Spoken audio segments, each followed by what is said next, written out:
Hi, this is Katie Davis, online editor for Dad's Divorce. You're watching Dad's Divorce Live. Today we have attorney and assistant team leader Heather Biagi here from the Cordell & Cordell St. Louis office. We're going to be talking about child support.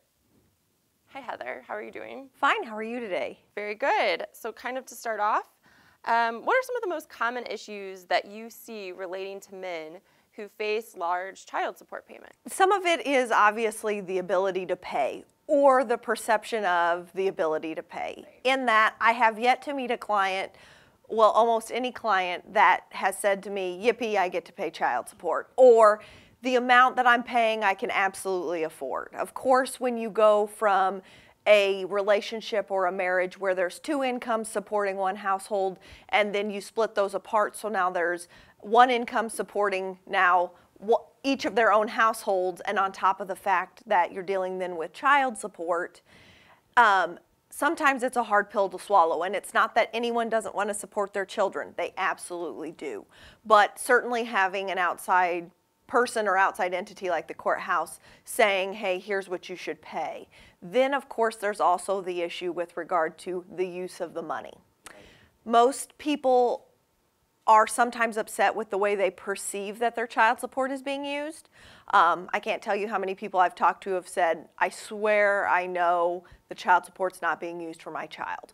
And depending upon the way that your particular state looks at it, I know in Missouri, you know, the court is going to look at it to support the child in whatever way that is, whether that's putting a roof over their head, so that's helping with a portion of the mortgage payment, or helping put food on the table, which is an obvious use of child support. But, you know, clothes, shoes, those types of things, while the parent who is paying may not see new shoes or new clothes, maybe that's being paid for, maybe it's not. And again, it kind of depends on the financial resources of, again, each party. So those are the types of things that we run into when we're talking about child support. And I'm sure some of that comes from the breakdown of whatever relationship was had. And, you know, no matter how well the parents continue to get along, there's still always a little bit of that animosity there in one way, shape, or form. So you kind of touched upon something I wanted to ask about. I do think a lot of the fathers that write into Dad's Divorce are confused as to what child support is really supposed to cover. And certainly it is different based, you know, upon the jurisdiction. But as a general rule, how do you think that the court defines child support? Certainly I'm speaking from a Missouri perspective here, so each state may have a different take on things. But child support is almost looked at twofold in Missouri, in that it is paid so that the child has a comparable standard of living, or at least has the option to have somewhat of a comparable standard of living with the other parent if there is a huge discrepancy in incomes. So child support is used or looked at by the court in those ways, but child support is also, again, from a Missouri perspective, looked at to pay for the quote-unquote support of the child. Now, whether that's paying the electric bill or paying a portion of the mortgage or paying, obviously, for food for the child, paying for clothes, those types of things. Absolutely the necessities of the child, that child support should be used for. However, there are sometimes those big overarching where we might not see an actual new pair of shoes where we can say, okay, I'm paying $450, those tennis shoes cost $50, where did the rest of my $400 go that month?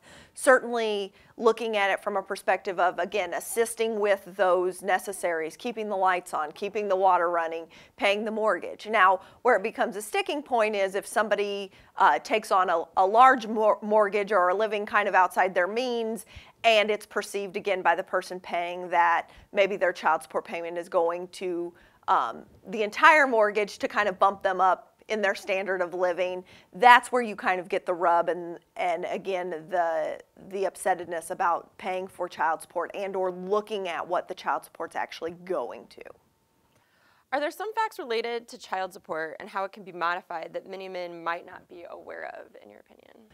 Again, that's more of a state-by-state specific question. Normally, from what I've seen in most states, it's that change in circumstances. Right. And most of the time, the major change in circumstances is with your income. Has your income gone up legitimately? Has it gone down legitimately for reasons outside your control? Have certain living arrangements changed? Have certain facts of the case changed in whatever way that might be? Has opposing party gotten a raise in income?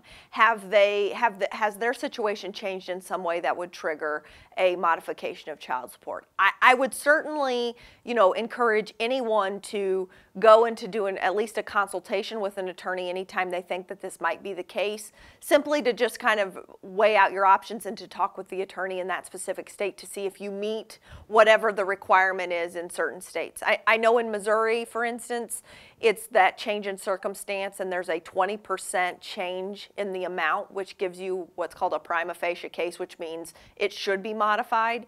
Whereas I know in Illinois, for instance, specifically, once child support is modified, you have to almost wait a certain period of time to come back. So again, it's smart for people to check in what state they're in, because it might not just be that requirement of change in circumstance. It might actually have a time frame associated with it as well.